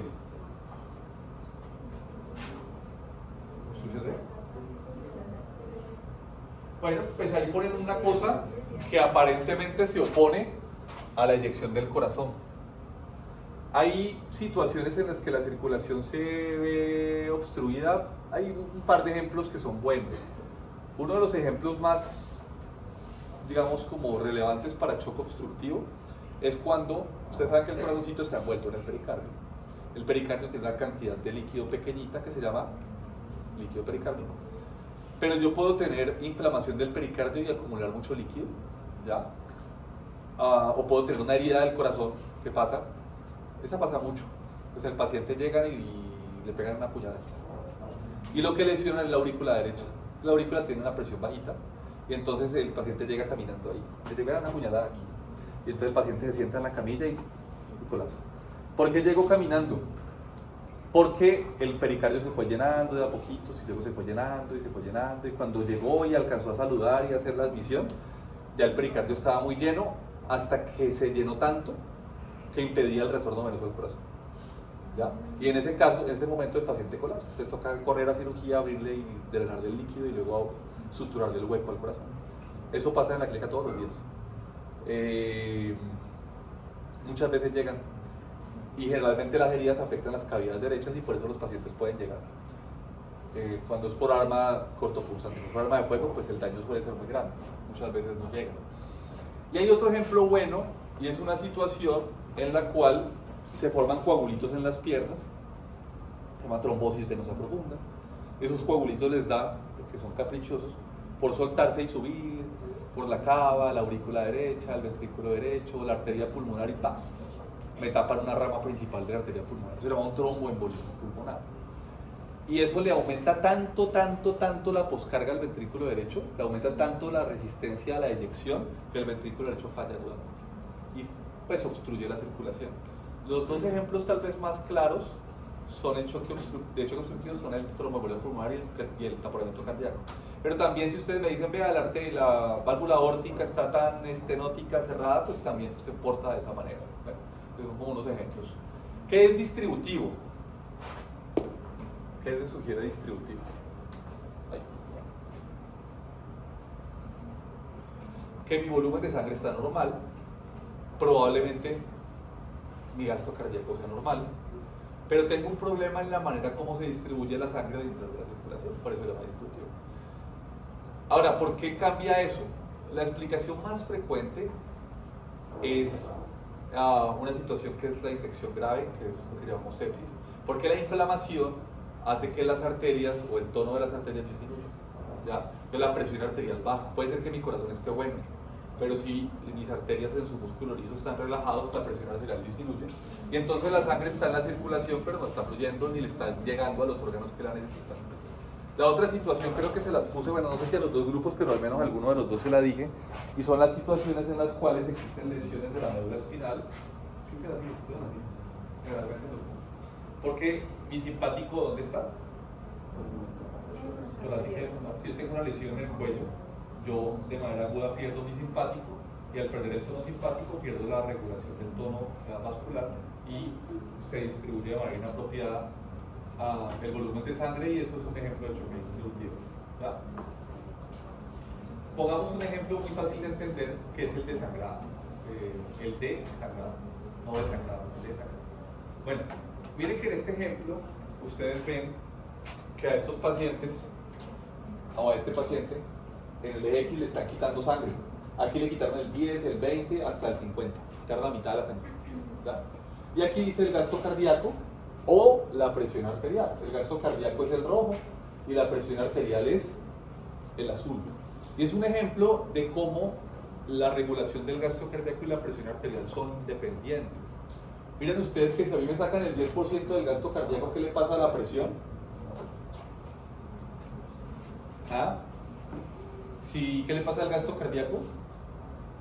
Pues según eso, nada, también se toca. Pero si me quitan el 20, ¿qué le pasó al gasto cardíaco? Sí, disminuyó, ¿cierto? ¿Pero la presión arterial bajó? Todavía no. ¿Cuándo empieza a bajar la presión arterial? Un poquito más allá del 20%. Lo que quiere decir que mi cuerpo es capaz de tolerar una pérdida de 20% de sangre sin que a mí se me note la presión arterial. Es posible que en ese momento mi sistema nervioso simpático esté actuando, ayudando a que la fuerza de contracción se incremente, probablemente también incrementando la frecuencia cardíaca, para que esto más o menos se compense. Pero miren ustedes que en la medida que la pérdida de sangre es más alta, ya los mecanismos de compensación no van a funcionar y la presión arterial ya va a disminuir y de una manera mucho más rápida, el gasto cardíaco va a disminuir. Y este paciente que tuvo una pérdida mayor al 40% sin intervención, pues muy seguramente se va a morir. ¿Ya? Ahora, asumamos que el paciente llegó al hospital. Aquí llegaron 6 pacientes diferentes. Entonces resulta que este paciente, todos estos pacientes tuvieron pérdidas de sangre significativas. ¿Ya? y esta es su presión arterial, y esto es el tiempo, ¿ya? Miren el ejemplo 1. En este caso, la presión arterial disminuyó, pero llegó al hospital, le pusieron sangre, ¿qué pasó? ¿Volvió a lo normal? ¿Sí? Casi, ¿no? Digamos que sí. En el segundo caso, el paciente llegó, su presión arterial era bajita, digamos, sufrió pues reanimación, le pusieron líquidos y le pusieron sangre, y entonces, ¿qué pasó? ¿Se estabilizó? Pues es como es una rayita, ¿cierto? Digamos que es estable en el sentido que no varía mucho, pero no alcanzó a estar igual que en la condición basal. ¿Qué pasó en el tercero? Bajó más, lo volvieron a reanimar y le costó trabajo, pero logró, pues, digamos, mejorar y llegar a una situación relativamente estable. Pero ¿qué pasó con el 4, el quinto y el sexto? Que es un punto de no retorno. Esa es una manera como con frecuencia definimos las cosas, pero digamos que estos pacientes llegaron peor que los otros porque sus presiones arteriales del ingreso eran mucho más bajas, y a pesar del intento de recuperarlos, lo perdemos. Eso fue lo que pasó, ¿cierto? Eso solo pasa en las películas, eso solo pasa a corazón abierto. Entonces, tratan de recuperarse, pero no alcanzan a recuperar, digamos, la condición basal y no se estabilizan, suben y luego vuelven y disminuyen. Ese no retorno, ¿por qué creen que pasa?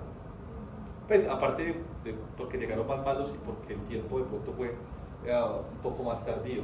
¿Qué creen que pasa? ¿Por qué sería irreversible en algún momento, a pesar de yo ponerle la misma cantidad de sangre que perdió, a pesar de colocarle líquidos, de medicamentos para subir el gasto cardíaco?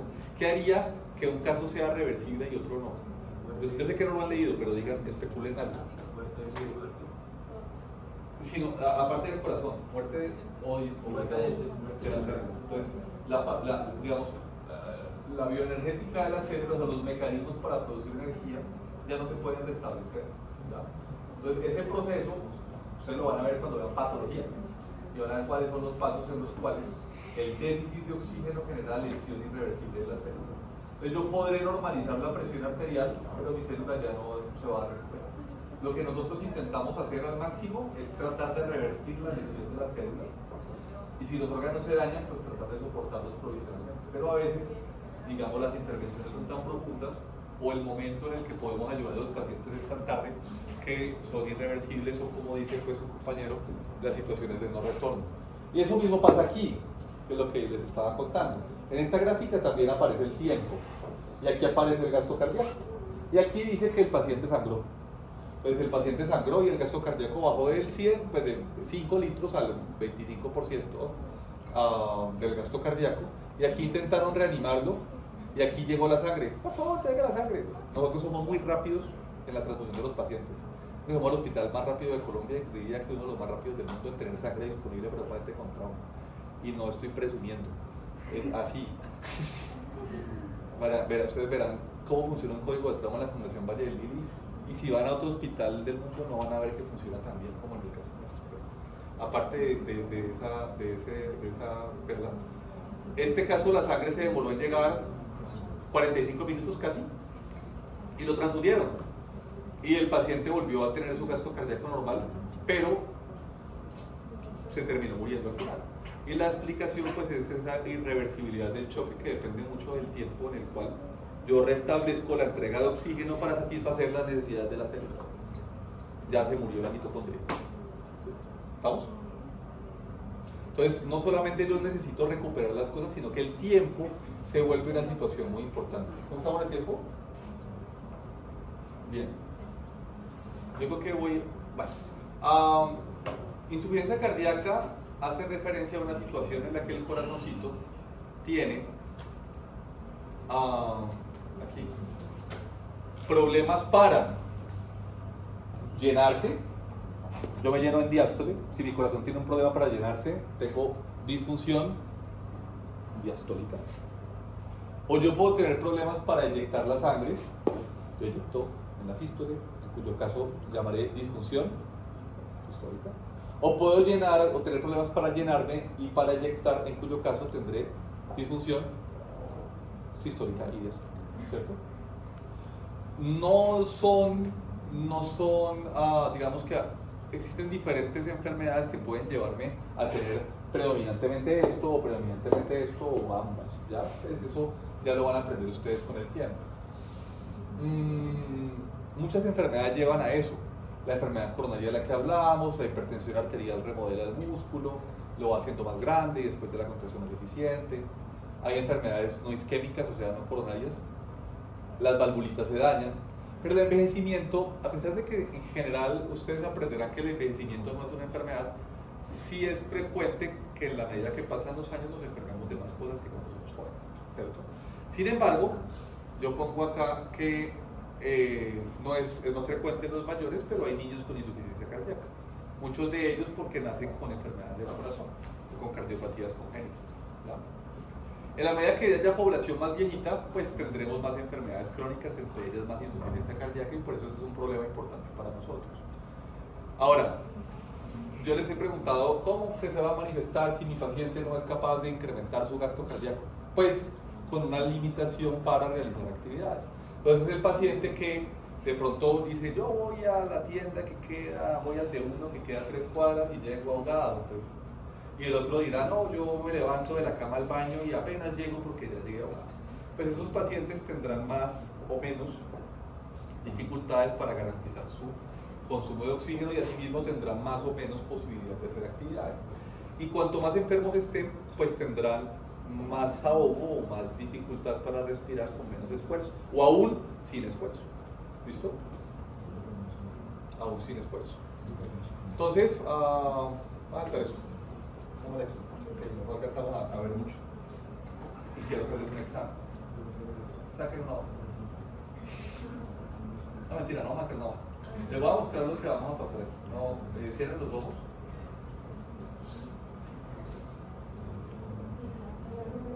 Se ve bien, ¿cierto? Sí.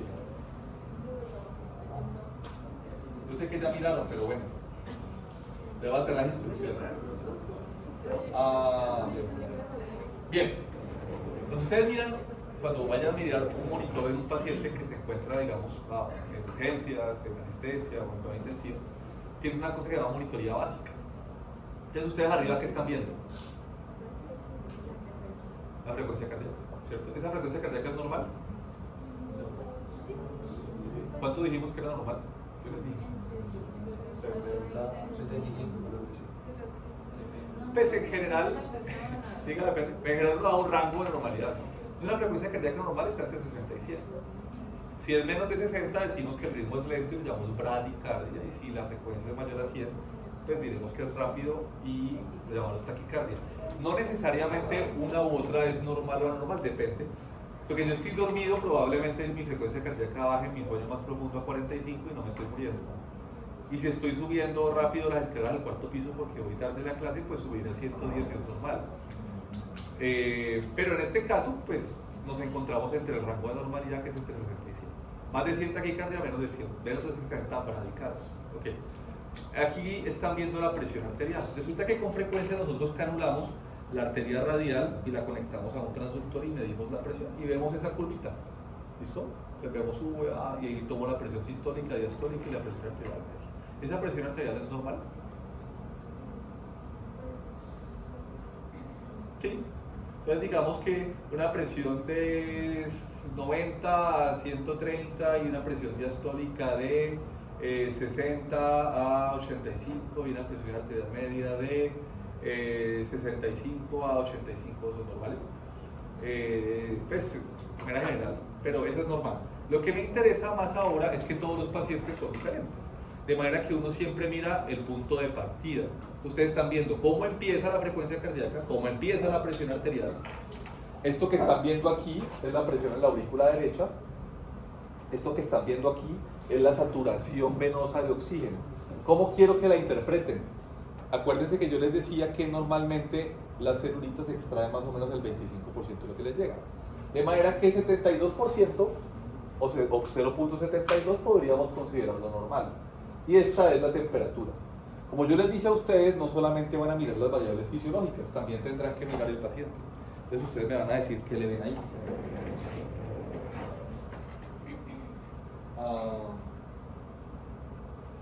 ¿Qué le ven al señor? Las manos, ¿cómo están? Y él tiene un tarrito que se llama, pues un dispositivo de drenaje que está conectado al operador del corazón.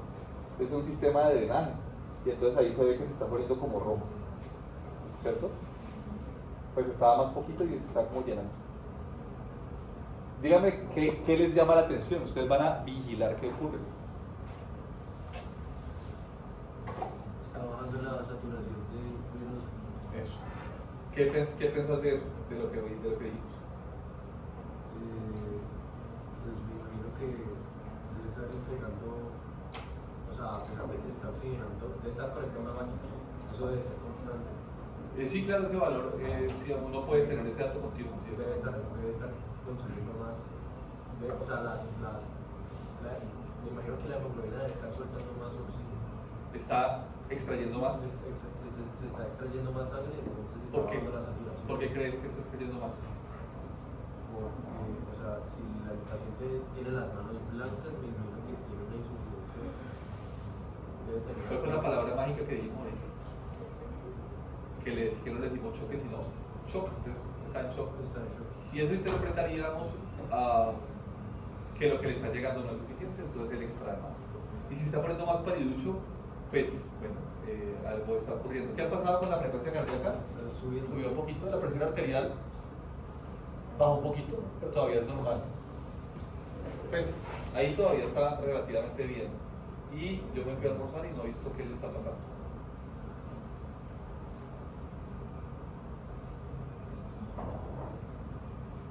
Nadie hace nada. Aquí, por ejemplo, me van diciendo cuánta sangre estoy perdiendo. Entonces resulta que aquí perdí 260 más 165 más 120. O sea, perdí todo este volumen de sangre en este ratico, eso es lo que he extendido acá. Quisiéramos saber cómo está el gasto cardíaco de él. Si no quieren, no les muestro. Ok.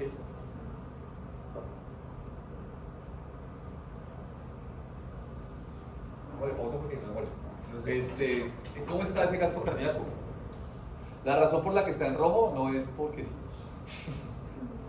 ¿Cómo está el gasto cardíaco? 2.1 litros por minuto. Este señor pesa 80 kilos. ¿Poquito? ¿Cierto? Ay, no sé. ¿Y la presión arterial cómo está? Con respecto a cómo empezamos, baja. En realidad ese paciente debería estar más taquicárdico, pero el simulador está así. ¿Y qué ha pasado con la saturación venosa de oxígeno? ¿En cuánto baja? En 38%. Las células están extrayendo mucho más del 40, casi el 50%, tratando de mantener los mecanismos de producción de energía, o sea, la fosforilación oxidativa funcionando, para no entrar pues, en un estado de metabolismo anaeróbico. El cuerpo, digamos, tiene manera de tolerarlo. El problema es que cuanto más tiempo pase, pues mis mecanismos de adaptación se agotarán. ¿Qué está pasándole ahí? O sea, ¿qué mecanismo de shock tiene él? ¿Cardiogénico, hipovolémico, obstructivo o distributivo? O combinaciones de las anteriores. La vida no es tan fácil, muchas veces los pacientes tienen diferentes mecanismos de shock combinados, pero aquí, ¿cuál predomina? Pues por lo que le está pasando. Lo operaron, ¿qué le está pasando acá? Sangrando, entonces tiene shock hipovolémico. Eso, bien. Listo. ¿Y entonces qué le hago? Está perdiendo sangre. Le inyecta sangre. ¿Dime? Inyecta sangre. Ponerle sangre es súper fácil. La medicina es fácil. Ahí en ese sentido sí es fácil. Entonces pongámosle sangre porque no va a morir. Pongámosle sangre. Pongámosle aquí, pongámosle sangre. Y les voy a mostrar de regalo una curva de función ventricular. Eso. ¿Qué opinan de eso? Creo que aquí debía haberla mostrado antes de poner la sangre. Porque la inicial era una curva chiquitica. ¿Listo? Era una curva chiquitica. Apachurrada, plana. O sea, correspondiente a un bajo gasto cardíaco. Aquí mi gasto cardíaco está en este punto, este puntito negro que ven aquí. ¿Listo? Y vamos a ver qué pasó con la presión arterial. Subió. Ahí ya está volviendo como a normalizarse. esa saturación venosa subió, pero volvió a bajar. Hay otro problema, esa temperatura en esas condiciones hay que intervenirla. Es que él hace muchas cosas, entonces si no las hago todas se nos muere y no quiero que se nos muera ahora.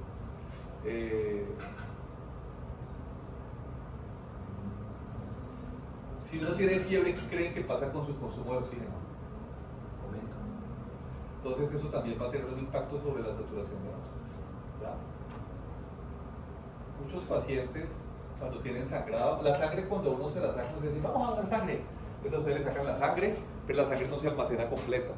La paro saca los glóbulos rojos, saca el plasma y saca otros derivados, las plaquetas. Entonces generalmente aquí cuando hay sangrado en cirugía hay que poner algo más que glóbulos rojos, hay que poner también los factores de coagulación. Eso fue lo que le acabé de colocar. Entonces, ¿qué ha pasado con él? La frecuencia cardíaca está normal. La presión arterial está parecida como estaba. Esto también volvió a estar a lo normal. Esto está ligeramente disminuido, pero digamos es aceptable. Yo le prendí para que le quite la fiebre. Está todavía paliducho. O sea, ¿será que todavía podemos hacer algo más? ¿Quieren mirar cómo está el gasto cardíaco?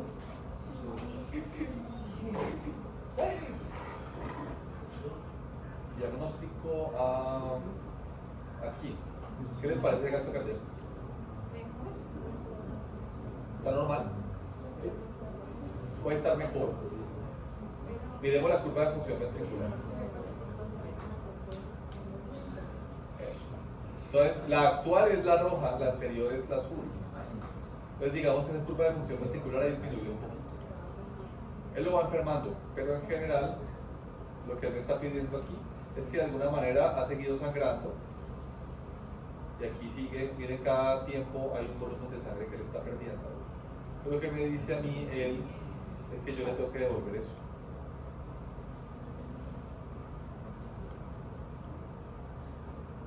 Entonces este es un ejemplo puro de shock hipovolémico. ¿Listo? Entonces quiero que entiendan a qué se referencia shock. Entonces shock lo entendemos como insuficiencia circulatoria o en palabras sencillas imposibilidad para garantizar las necesidades del organismo. Y ese estado de shock bien podrá tener diferentes causas, como problemas en el volumen intravascular, que llamamos hipovolémico, como problemas en la función del corazón, que llamamos cardiogénico, como problemas en el flujo por obstrucción, que llamamos shock obstructivo, o como problemas en la distribución, que llamamos shock distributivo. Eso no se lo tienen que aprender, pues no en este momento de la vida, pero sí más adelante. Pues digamos que lo explica de manera sencilla. Ahora miremos.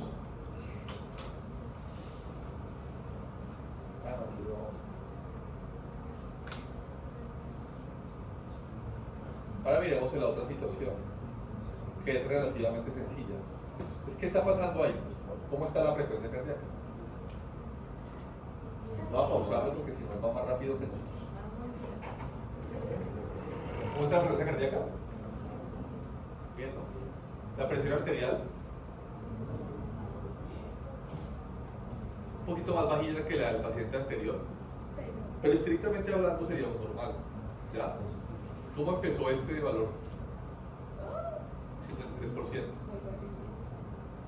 Temperatura, pues 37.6 es aún normal. Para nosotros fiebre es más de 38.2. Pero bueno, después hablaremos de eso más en unos meses. ¿Qué quisieran saber para saber por qué está enfermo este señor? También lo operaron del corazón, pero a diferencia del caso anterior, ha tenido muy poquito sangrado.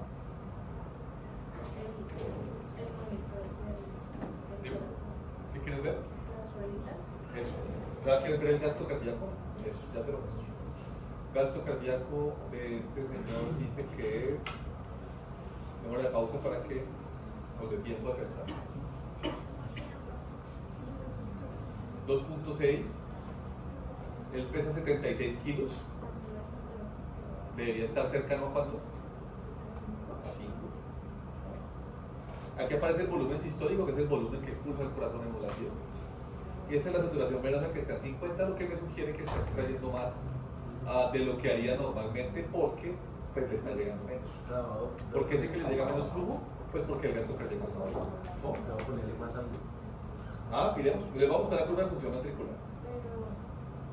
Mientras piensan qué hacemos. En este caso yo no voy a hacer nada. ¿Qué le sugiere esa curva de función ventricular? ¿Está apachurrada o se parece a la que han visto normalmente? ¿Eso qué significa apachurrada? Significa que la posibilidad de incrementar el gasto cardíaco es más chiquito. Aquí yo tenía más camino para echar antes de llegar a la meseta. Aquí casi que llegué a la meseta de una vez. O sea, tengo poca reserva en este momento.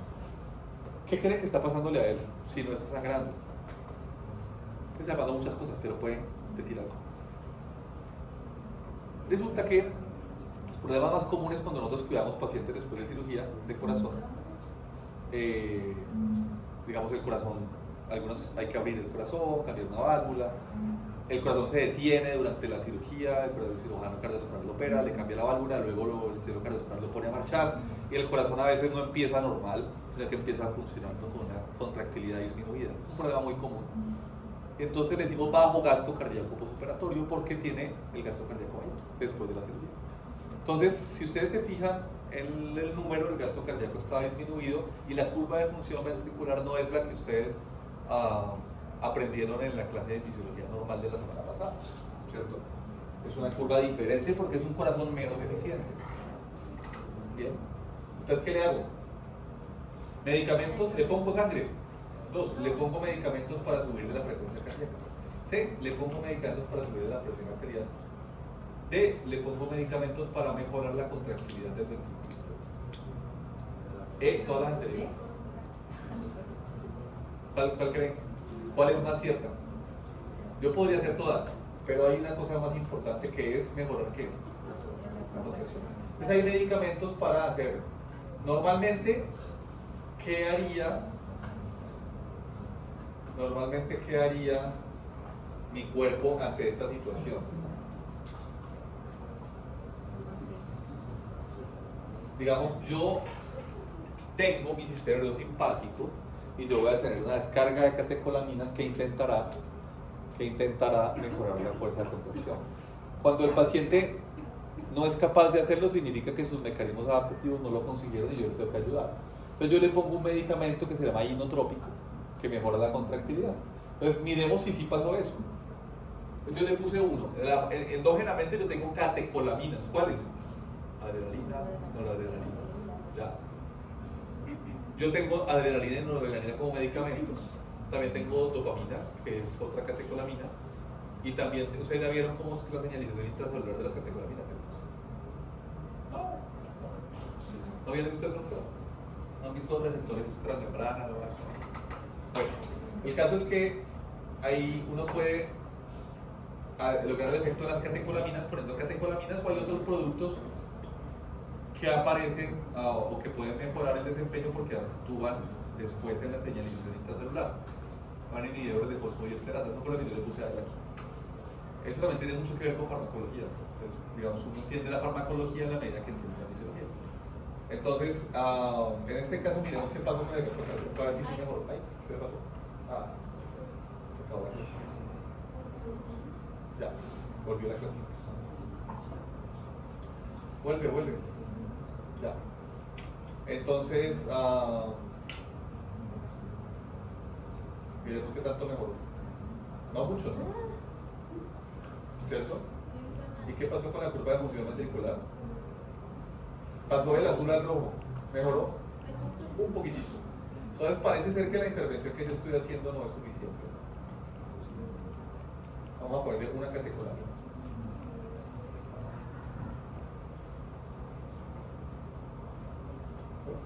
Ahora funciona mucho. Miremos qué pasó con el gasto cardíaco. ¿Mejoró? Sí, todavía le falta, pero es mejor que el que teníamos. Y si miramos la curva de función ventricular, pues esta curva se parece un poco más a la que nosotros actualmente tenemos. ¿Listo? A este también hay que perderle la manta para que no tenga calor, para que no se caliente más. Me perdí un poquito. Este hemosimulador, incluso si él sangra mucho, me toca llevarlo otra vez a cirugía. Mandar otra vez a cirugía, ponerle un marcapasos y el corazón se alentece. No nos ha pasado, no nos ha pedido hacer eso. La idea es que él me va a poner diferentes situaciones, pero la idea que yo quería ilustrarles era dos ejemplos como típicos de dos de los tipos de shock que son más fáciles de entender, como es el shock hipovolémico por culpa de disminución del volumen intravascular. Eso se va a traducir en los determinantes del gasto cardíaco en una menor precarga y por esa razón un menor gasto cardíaco.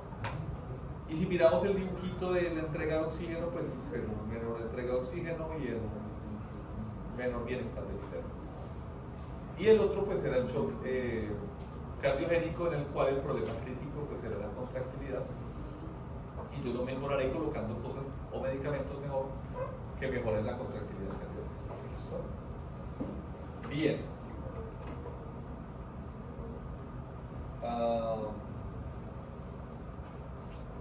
¿Qué les puedo mencionar acá que alcancemos? Bueno, pues para pegar los últimos 5 minutitos. Esta es una manera como nosotros calculamos en un paciente que no está enfermo. Ella no está enferma. La foto es vieja. Esa foto está en Bogotá. Ahorita es un poco más moderno, pues. Ya tenemos aire acondicionado y no ventilado. El caso es que se llama una bicicleta ergométrica y yo puedo saber qué cadencia. ¿Alguien monta en bicicleta aquí? ¿Ninguno monta en bicicleta? Es qué cadencia tiene, o sea, cómo está pedaleando. Y aquí yo estoy recogiendo todos los gases que ella inspira y todos los gases que ella expira, de manera que yo sé cuánto oxígeno consume, como lo hizo Fique en su momento. Y también sé cuánto CO2 produce. ¿Listo? Yo puedo saber cuántas las calorías que ella está consumiendo, puedo saber cuál es su consumo máximo de oxígeno y le puedo dar palo hasta que yo llegue a la punta, que fue el momento en el que nosotros veíamos en la gráfica que alcanzaba el consumo máximo. Y ese es el consumo máximo de oxígeno. Un deportista tendrá mayor o menor desempeño. No tengo otra vez la curva, no. Un deportista tendrá mayor o menor desempeño. Tendrá mayor o menor desempeño en la medida que tenga un mayor consumo máximo de oxígeno. ¿Ya? Yo hace rato no curioseo estas cosas, pero por ejemplo la selección Colombia de Brasil de 2014, la mejor presentación de Colombia en un mundial, digamos, James tenía un V2 máximo que estaba por encima de sobra de todo el equipo y lo demostró, no sé cómo esté ahora, pero digamos que los ejercicios, los deportes colectivos, los deportes individuales, los entrenadores hoy en día tienen equipos médicos que hacen estas cosas. Y es diferente entrenar para mí si soy arquero, o es diferente entrenar para mí si soy volante, o es diferente para mí entrenar si soy un ciclista de ruta o si soy un ciclista de velocidad.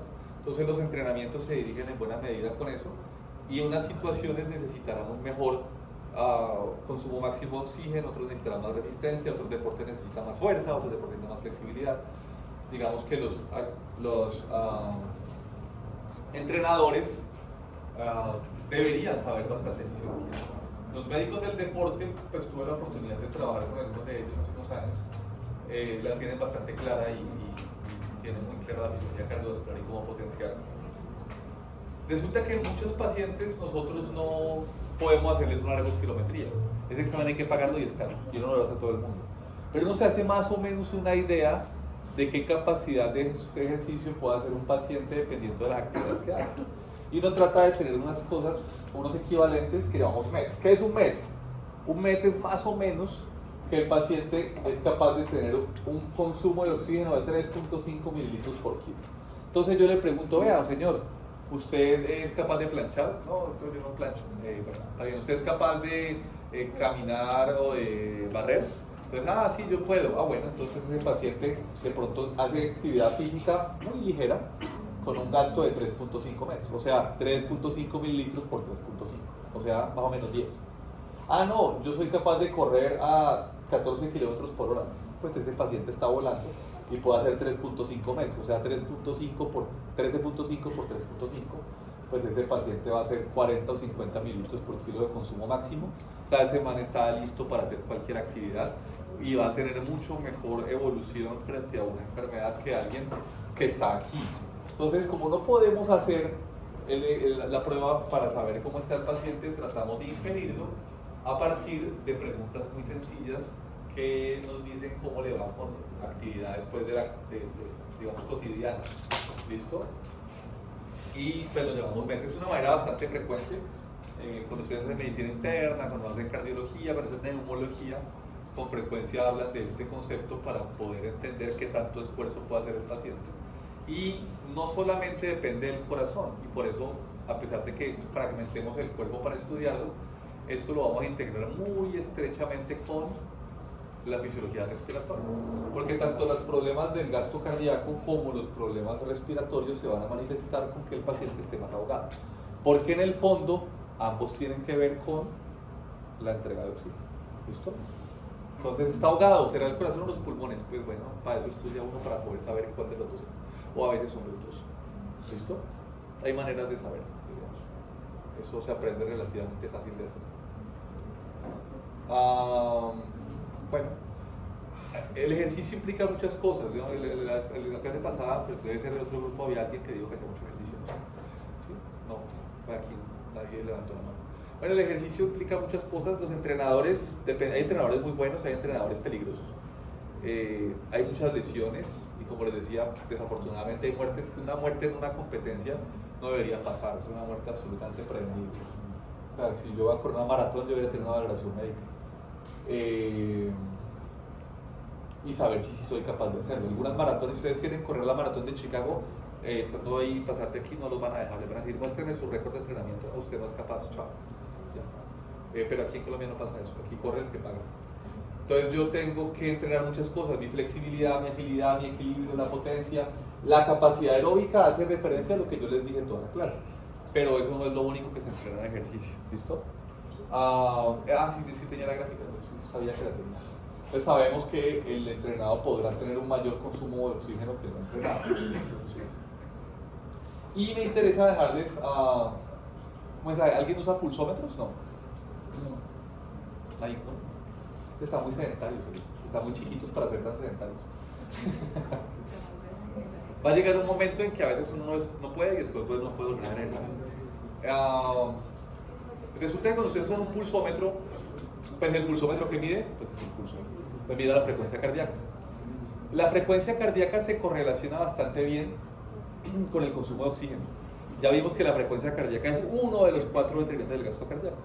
Pero si ustedes grafican la frecuencia cardíaca versus el consumo de oxígeno, van a ver una gráfica parecida a esta, ¿cierto? Entonces, de esa manera, no es atrevido, es más o menos confiable. En la medida que aumente la frecuencia cardíaca, el pulsómetro, el que quieran, Polar, Garmin, bueno, es capaz de decirles cuál es su consumo máximo de oxígeno y probablemente si uno se hace una ergospirometría, que es el examen apropiado, pues va a ser más o menos acertado. Y entonces las personas comunes y corrientes pues pueden comprarse un reloj y entrenar y mejorar su desempeño con entrenamiento progresivo. ¿Listo? Normalmente, bueno, eso es lo que pasa. Esta es una gráfica, digamos, de verdad, de un estudio que comparó los consumos máximos con relojes Polar hace unos 15 años, eso fue en el 2010.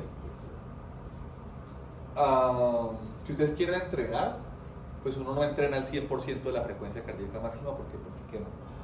Normalmente uno entrena al 60% de la frecuencia cardíaca máxima. Hay muchas maneras de calcular la frecuencia cardíaca máxima, pero la más fácil que les puedo decir ahorita y que no necesita sino una resta es 220 menos la edad. Evidentemente la frecuencia cardíaca máxima de ustedes puede diferenciar.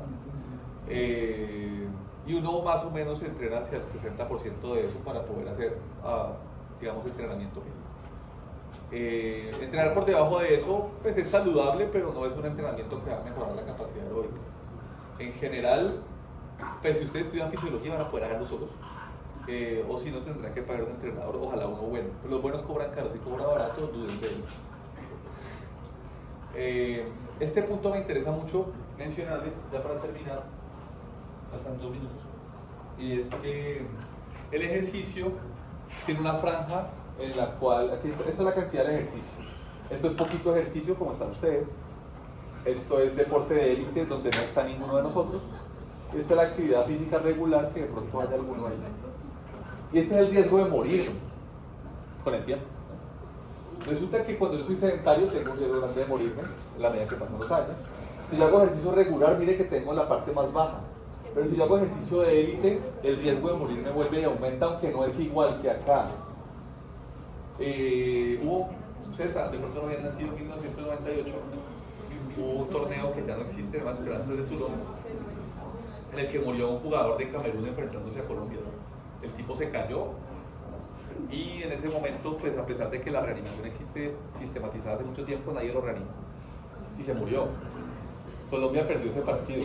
En ese entonces no existían los memes, pero había unos semejos de memes y salieron, pues, ya, no, perdimos pero les matamos. Entonces, no mal, bastante cruel. Pero la situación es que el deporte de élite puede tener algunos problemas y hay que monitorizar a los pacientes y saber si el corazón tiene la capacidad de realizar el ejercicio. No quiere decir que todo el que haga deporte de élite se va a morir, pero quiere decir que quien lo hace necesita una supervisión estricta para darle el permiso de que lo pueda hacer de manera segura, ¿listo? Esa curvita me parece muy interesante de mostrársela. En Colombia eso ha cambiado mucho. La clínica tiene un equipo de cardiología deportiva, por ejemplo, que está dedicado a hacer eso, pero apenas hace un año. Hace más tiempo no había nadie dedicado. Entonces, allá está el servicio también, por si acaso. No tengo nada que ver con eso. No me pagan por eso. Pero sí es una cosa, pues, con un equipo competente que hace todas estas valoraciones. Bueno, no, muchas gracias.